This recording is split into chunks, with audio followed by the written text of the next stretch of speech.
name? What's your name? My name is Alexis. Where are you from? I'm from France. Ah, on peut parler français Je alors. parle français. Très bien. Oui, c'est la patrie de la fraternité, solidarité et démocratie également. Que pensez-vous sur la paix, la paix structurelle?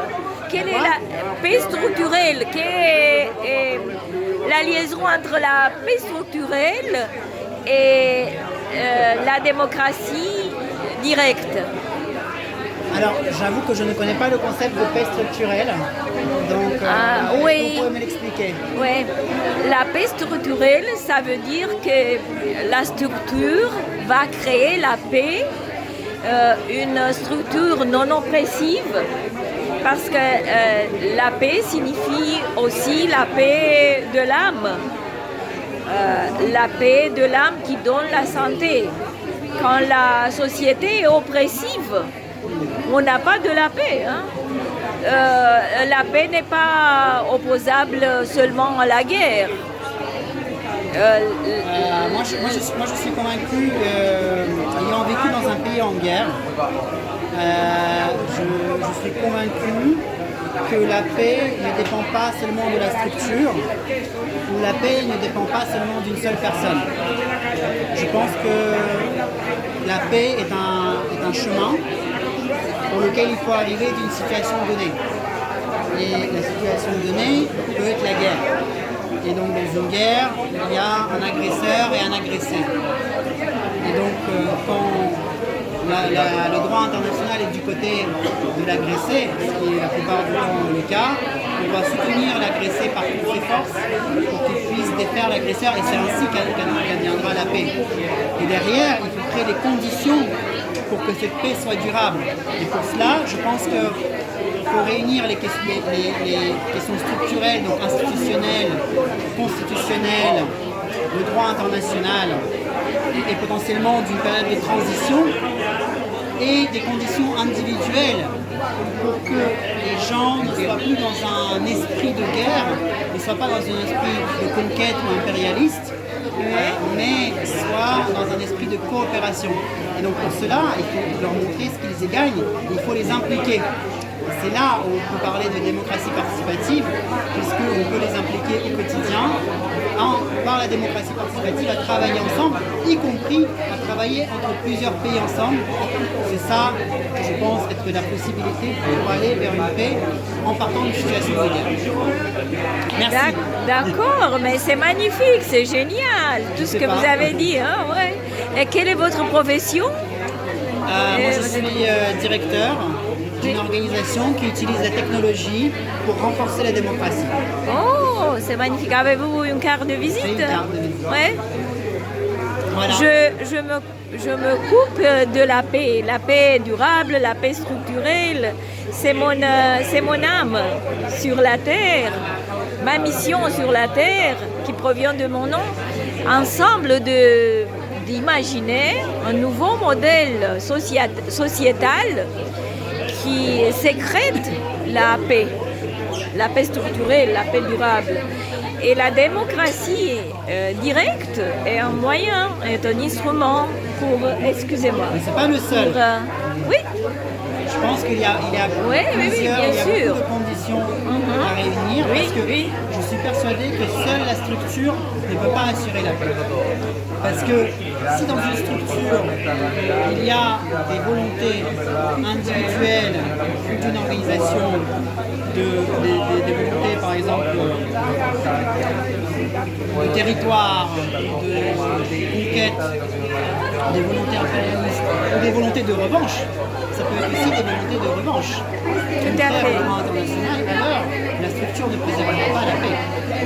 Et même la structure peut créer la guerre. Oui, vous voyez, c'est ça. Merci beaucoup. Oui. Quel est votre prénom? Parce que Alexis, je vais voilà, vous l'avez Alexis pour savoir et pour vous envoyer le vidéo. Oui, bah, vous avez mon mail là. D'accord. C'est magnifique. Oui, je vous remercie.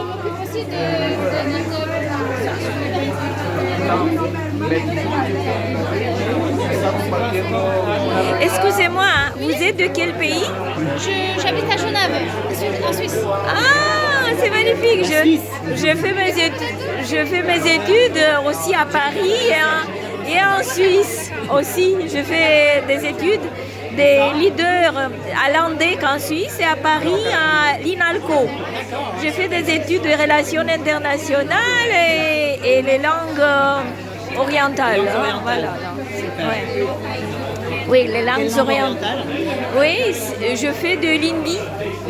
L'hindi, vous voyez, mon visage. Je suis allée en Inde. Oui, j'ai obtenu une bourse. Mais je suis aussi diplomate de carrière. Je travaille auprès du ministère des Finances. Je suis le conseiller du ministre des Finances. Enfin, mais je fais mes études pas en finance. Je fais en diplomatie. Mais on ne peut pas voir seulement les finances, si avoir une vue globale sur la politique internationale. Et la paix structurelle est liée aux finances. Bien sûr. On doit imaginer un nouveau système financier et même une trésorerie européenne. Parce que maintenant, les banquiers... Et qu'est-ce que vous pensez de la paix? La liaison entre la paix et la démocratie directe. Le lien entre la paix et la démocratie directe, c'est ça la question? Oui, et le rôle des femmes, voilà, aussi, et le rôle dans tout ça. Rien que ça. Alors, qu'est-ce que la paix? La paix n'est pas l'absence de guerre. La paix, c'est quelque chose qui se construit. C'est-à-dire que c'est comme la lumière, ce serait la paix, et le noir, ce serait l'obscurité, ce serait la guerre. Pour arrêter la guerre, il faut allumer la lumière. C'est dans ce sens-là, l'analogie. Hein. C'est-à-dire que si on ne fait rien, on va dans des mauvais fonctionnements. Et la paix, c'est quelque chose qui se construit activement. La paix, la démocratie directe et les femmes. Alors déjà, il faut comprendre pourquoi la guerre existe. La guerre, dans le système dans lequel nous sommes, je pense qu'elle est due à une vision du monde où les peuples sont en concurrence les uns avec les autres par rapport à des ressources. Tout à fait. C'est-à-dire qu'on veut s'approprier les ressources des autres, on veut garder le contrôle. Et tout ça, ce sont des manières de concevoir le monde qui sont liées à une vision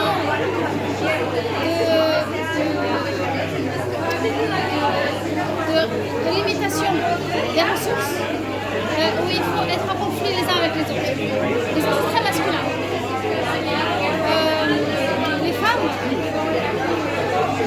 plutôt l'énergie féminine, qui est, je dis plutôt yin-yang plutôt que homme-femme, masculin-féminin, parce que les hommes aussi peuvent participer à cet équilibre-là. Il y a dans les archétypes, il y a un archétype qui a été oublié et qui a été combattu, c'est l'archétype de la déesse mère. Et c'est l'archétype de l'abondance et de la générosité. Et si on pouvait prendre soin de cet archétype,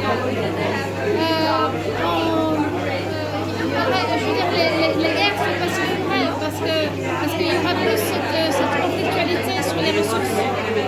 Et donc les femmes ont un rôle très important pour équilibrer et pour prendre leur place dans le monde.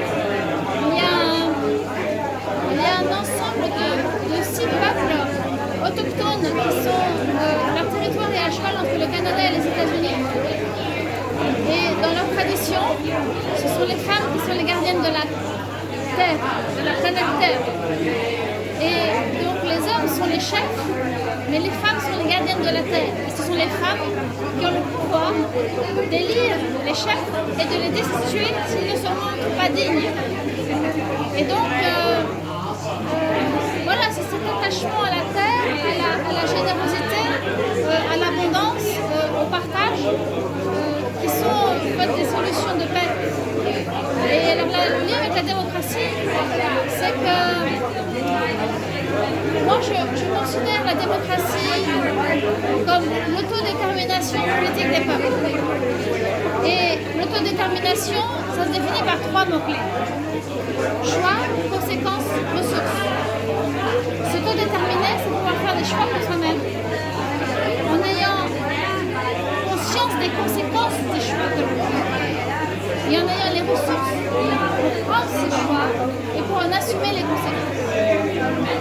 Et ça, c'est valable pour la domination pour l'individu, mais collectivement, si on veut s'autodéterminer collectivement, alors il faut discuter. Il faut confronter nos façons de voir, confronter dans un sens positif. Il faut comprendre pourquoi l'autre n'est pas d'accord avec nous. Il faut aussi accepter le dissensus. Il faut aussi réussir à construire avec ce dissensus. Et donc la démocratie, quand on la vit réellement, elle construit la paix.